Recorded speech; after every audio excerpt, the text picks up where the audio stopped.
Hi everybody, my name is Bethlehem Hadgu. Welcome back to my YouTube channel.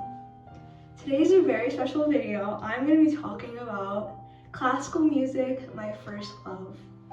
Now, if you saw my Israel video, I briefly mentioned my background of having gone to the Juilliard School, studying classical music and specifically viola. Today I'm going to talk about in depth my journey in classical music and the Juilliard School. So I hope you'll enjoy. I started playing viola when I was 9 years old in public school.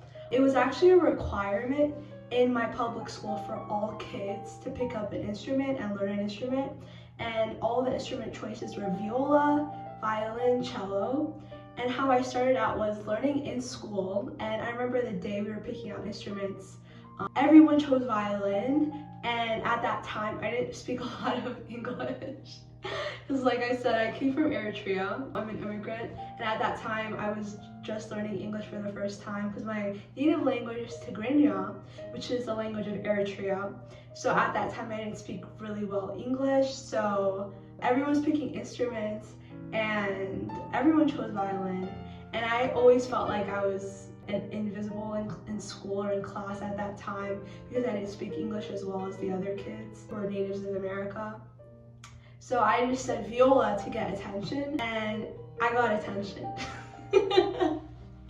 Everyone was staring at me. They're like, why did she choose viola? Everyone's choosing violin. What's wrong with her?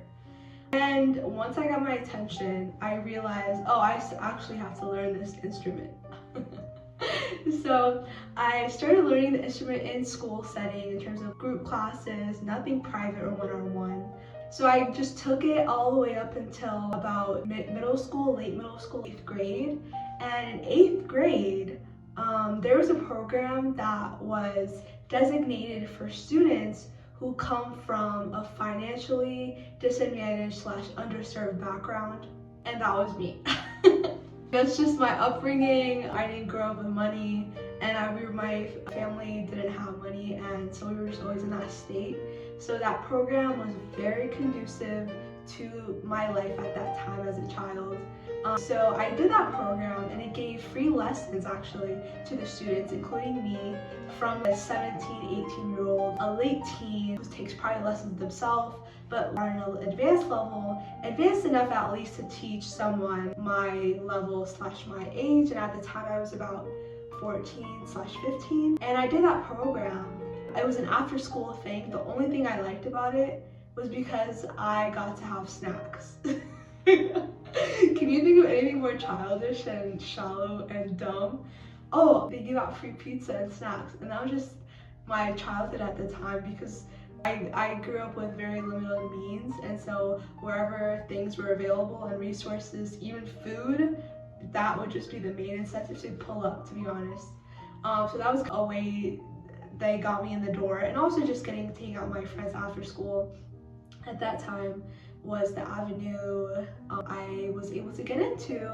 So then when I took lessons with this Asian girl who could not really teach, to be honest. Bless her heart, I'm sure she was doing it volunteering to get into Harvard for those hours and add it on their resume. A lot of those teachers were doing, because I'm saying teachers this way because they were 16 / 17 just trying to get into college with volunteer hours on their resume. And she just could not teach me very well. And it got to the point that I made such significant progress on my viola that I actually started to sound better than my actual teacher. That's how fast and my learning was progressing, just so fast. And that's kind of how it started. And then the director of the program actually saw how tremendously I was able to just learn everything so fast, and I started to enjoy it. So when the director saw that and saw my progress, she was so impressed that she thought I had great loads of potential to become a professional musician and make it my career. And so when she saw that, she actually sat me down towards the end of the program because everyone was kind of saying their goodbyes, and we had our closing recitals. And I remember I performed Telemann Viola Concerto, second movement, and it was the first piece of music I actually learned privately, or at least with attention, not in a group setting. So I learned that piece. I was practicing that piece like it was my meal Okay, I did it in the morning, afternoon, evening because I wanted to sound so good. And this drive literally came out of nowhere. I don't know where it came from, but it just was this vessel to invest my energy into as a child at that time. And so I really went all the way. And so the director sat me down basically saying, Bethlehem, I think you're tremendously talented. I don't want you to throw away your practicing and your viola skills, because it was this summer coming up, and in the summer there were no more lessons, right? Because it was just a school year thing that lined up with our semesters during the school calendar. So in the summer, right, she basically offered to give me free private viola lessons because she saw so much potential in me. And I was like, lady, I don't know what you're talking about. I just did this to get snacks and hang out with my friends. That's it. And I just was so confused with all the attention and how much she saw in me.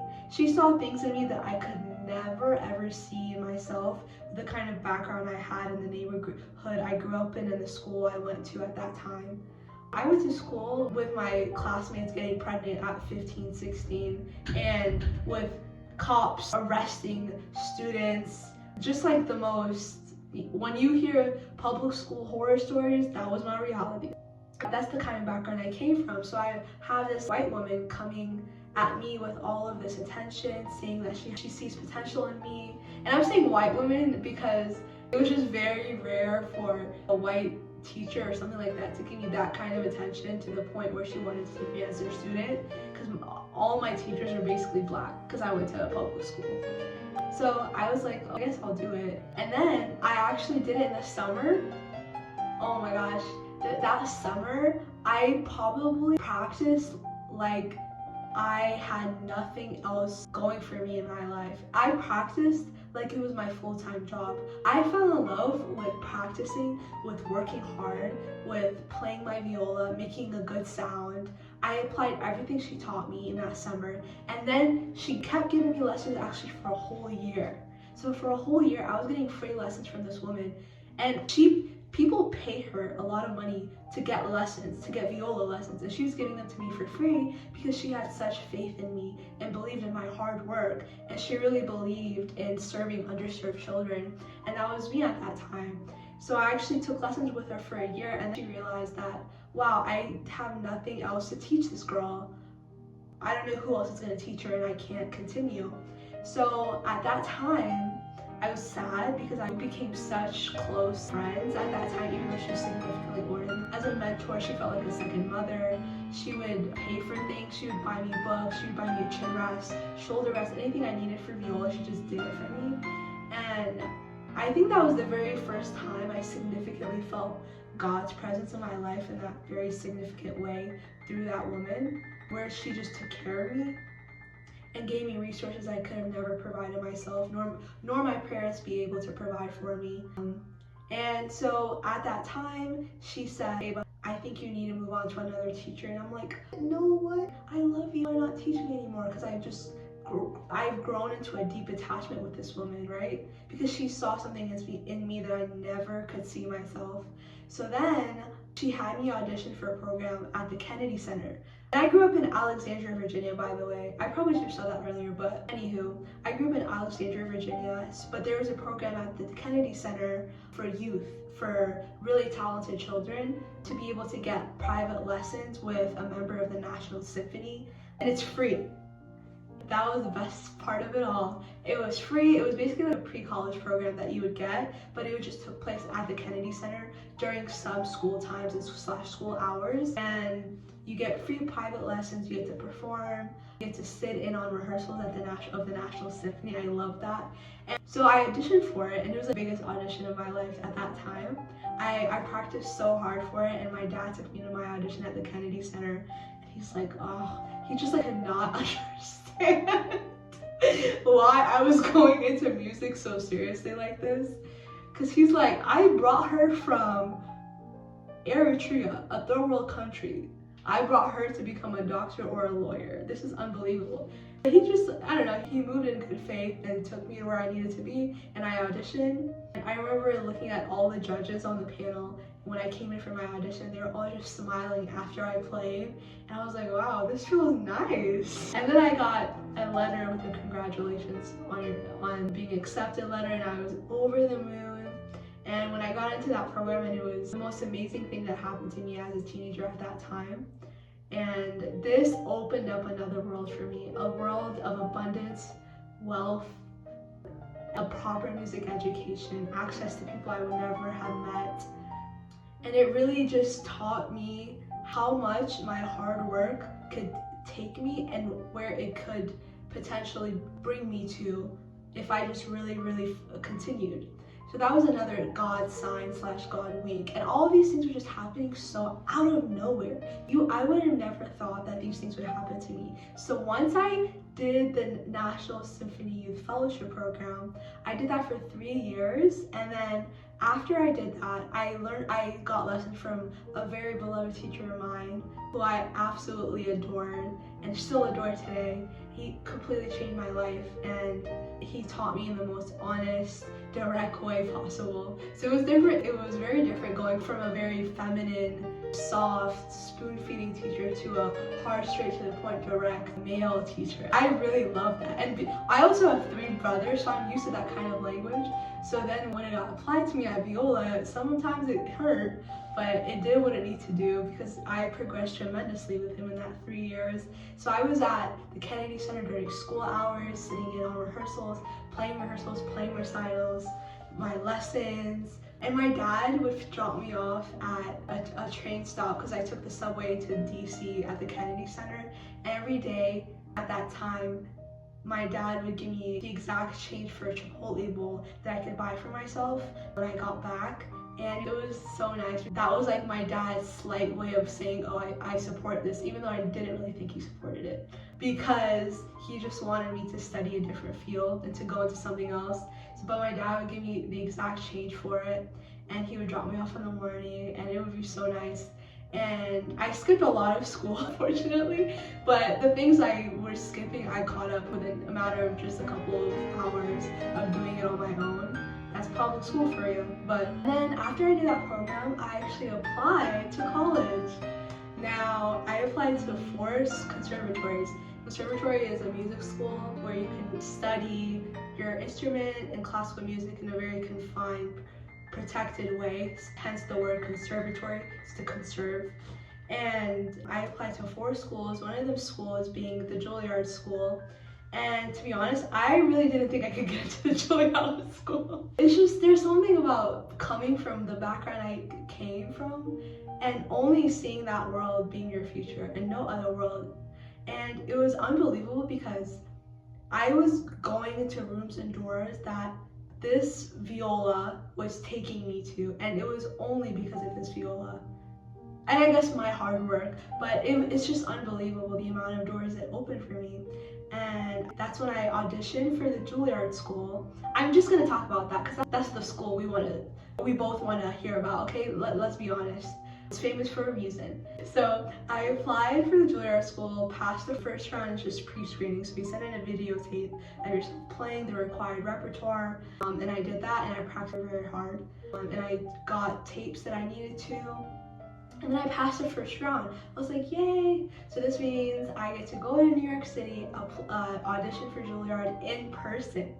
And when I auditioned in person, I went with my dad actually. My dad went to New York City with me. Then we got a hotel, and my dad is like, when I was really nervous before my audition, I was like, Baba, I'm so nervous, I don't know what I'm gonna do. He's like, Betu, he calls me Betu. Cause I'm such a, by the way, I'm daddy's girl, daddy's little girl. I love my dad. I'm really close to my dad. And he was like, Betu, come on, you came from Eritrea, there's people dying. You're scared to play? Are you okay? Very East African type of energy father. And that's honestly what I needed at that time. Cause I was, yeah, why am I nervous? What? I'm so prepared, I've done the work. God has used people in my life to show me his love and to show me his covering for me and his plan for me. So I auditioned, and I remember my audition was in the morning at 10:20 a.m. And I remember this because, come on, how do you not remember it? I was 17, so I go in, I audition, I play my repertoire in the room. And I remember there was like literally 8 judges, or 8 people, you can call them judges, whatever. 8 people there, they're all faculty from Juilliard. And I'm like, why are there so many people in this room? I think the dean of the school was there, provost, and then the other viola faculty. And I went in there, I played, and that was my best audition I've ever had, actually.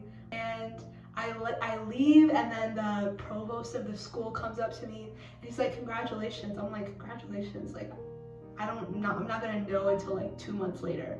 But all I heard is that, I mean, he could have just meant, oh, congratulations on finishing your audition. This gotta be some good news, something. So I remember going back to Virginia and just waiting my phone like some kind of crack addict, just like waiting for news. And I remember I was in my mom's car. She was driving, I was in the passenger seat, and we just dropped off my baby brother at soccer practice.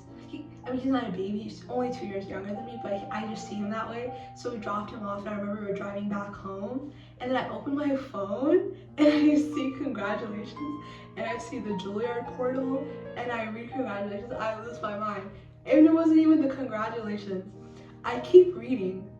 It says, you have been awarded a scholarship, a full scholarship. Now, I'm not gonna say the name of the scholarship, just because, but it says you've been named as a specific fellowship recipient. And this scholarship and fellowship meant that I didn't have to pay for tuition, I didn't have to pay for my food, I didn't have to pay for transportation, I didn't have to pay for my housing. I was taken care of like a child in a mother's womb. That's the kind of care I was being taken care of. I see that, I start screaming, my mom pulls over and she says, what happened? Why are you acting crazy? And then I start crying and I pace back and forth. And I remember that moment because, oh wait, I don't know why, to be honest, I don't know why I made emotional, but just like remembering that moment, I was crying and my mom was chasing me. And all I remember feeling and thinking is, oh my gosh, I get to make my dream will become my reality. This thing in my head is actually gonna come out of my head and actually be in 3D. And I remember that time just thinking about all the sacrifices my mom and my dad have made for me in my life, all the way up leading to that moment, coming from Eritrea, all of the things I've faced and experienced in my life, the lack of financial security, the lack of resources, all the things I missed out on as a child due to the circumstances of my parents and my family financially, it felt like I got a ticket to freedom. There's no other way to describe it than a ticket to freedom. And I remember telling my mom, she started screaming, and then I told my dad, of course. And then he started acting crazy, and I told my brothers, and then I remember all of us were home. Everyone came home from whatever they were doing, and then told all my family members, and then we were like, wow, we cannot believe this, Betty. We were so proud of me. They call me Betty. That's my nickname at home in my family. They're like, we cannot believe this. Wow. And my dad was like, wow. He still was hesitant in supporting me musically because he just thinks like, oh, I don't understand why you would do this after I brought you from Eritrea. Why did you become a lawyer or a doctor and get like a real job and a real path? But this is the path God made for me, to be honest. There's nothing else that says God all over this because of all of the crazy things that happen without any explanation and no understanding, to be honest. I still can't understand some of the things that happened to me and for me, and only God does. So then I of course accepted it. I denied all my other schools. They're like, we would love to have you. No, I will not love to have you. I'm going to where I'm going to be taken care of. That is the Juilliard School. Stop it, okay? That's how I was feeling. I don't have to think about money for the next 4 years of my life. There's nothing better than that. There's nothing more satisfying, peaceful, amazing, beautiful than that feeling of security and safety. And I realized that was something I missed out on as a child. And it's okay because I got it in my college years, and that was the best thing that ever happened in my life. Literally, I'm not even exaggerating, that was the best thing that's ever happened to my life. And that is the moment, and that is the thing that's literally altered the trajectory of my life and changed my life so profoundly. And there's nothing like that there's nothing I could experience that will surpass that moment unless it's something else in my head. Then I went to Juilliard, and I'm gonna make another video about my experience at Juilliard, but I thought this could be a great way to talk about my journey before Juilliard, because I think it's such a cool story, or at least I think so. I hope you do. And that was my journey into Juilliard, and then I did my 4 years at Juilliard. I'm gonna talk about more in depth in another video. But after that, I also applied for the master's program at Juilliard after I finished my bachelor's degree. And I also got into Juilliard for my master's degree. And I was also so grateful for that. And I also got the same scholarship and the same package for those 2 years as well. And there's nothing more amazing than feeling like the work you put in has fruit, that there's fruit to your labor, then things you sow bear fruit. And I saw that so evidently in my life and through the viola and through classical music. And that's how I first got into Juilliard and then also stayed. Now, falling in love with classical music, it was something that was so out of nowhere, because from the background I had, classical music is not something that is accessible or alive in the community I came from. But I think I really started to fall in love because I realized what beauty is, what beauty sounds like, what beauty could look like, and what it means to be excellent at something. And these are values of Western civilization overall. Excellence, beauty, truth, goodness, and all of these things were in the package of my falling in love with classical music. These things were the most attractive thing that kept me in classical music when I was falling in love as a teenager. And it really pulled me, and I fell in love with composers like Brahms, Beethoven. I was so obsessed with Brahms. I remember listening to recordings non-stop as a child. I would be sleeping, I would be tapping on my foot like a beat. I had some weird stuff going on. I would be in class, in school, listening to recordings while the teacher was talking. I was so obsessed and in love. Like, if you just imagine someone being in love with someone else, that is how it felt to me in classical music. I was just so profoundly touched, and I was just so enamored and infatuated, and all those feelings. It was the greatest thing that has ever happened to me in my life. I'm so grateful God blessed me with this talent, with this gift, and the opportunities it opened up for me, and the things I got to do because of it, and the world it opened up for me. And it was really, to me, a freedom ticket. And I'm so, so grateful that I got to do that. I hope you enjoyed the story. I think it's pretty interesting, and I think it's unique. And whenever I tell the story to other people, they're usually like, wow, they can't believe it. And I also feel that way too, because it's just so, it's almost like you hear it in a movie or something. Really just what happened to me. And I'm so grateful I get to do what I love. I'm gonna include a short video of myself playing here, and I hope you enjoy that as well. Thank you very much for watching. Today, I'm gonna be playing for you guys the prelude of Bach Cello Suite No. 1 on my viola.